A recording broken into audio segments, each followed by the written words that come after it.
What's your nobody's ever going to believe this story that's actually true? Just up the street from my apartment in San Francisco there was a Taco Bell, and it's at this Taco Bell that I met my best friend, an incredibly intelligent crow.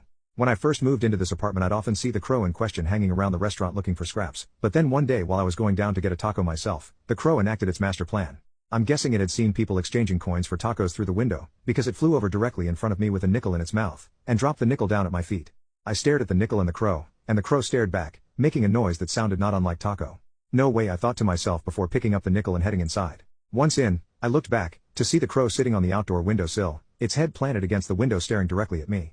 I bought the crow a taco, both out of amazement and out of fear, and the final out-of-pocket cost for me, minus the nickel, was $1.15. I headed out to give the bird his well-deserved taco, and while I sat there on the park bench eating my taco next to him, I came up with an idea.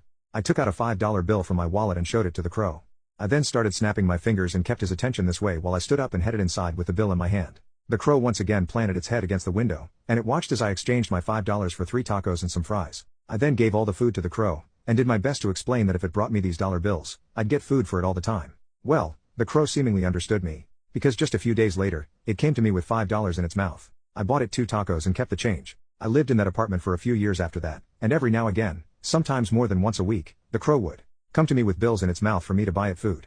It wouldn't only be $5 bills either, sometimes 10s, 20s, and on 2 occasions it even brought me 100. I actually had a jar at home where I kept all the profit the crow had made me, and by the time I was moving out, I had amassed $1,253.35.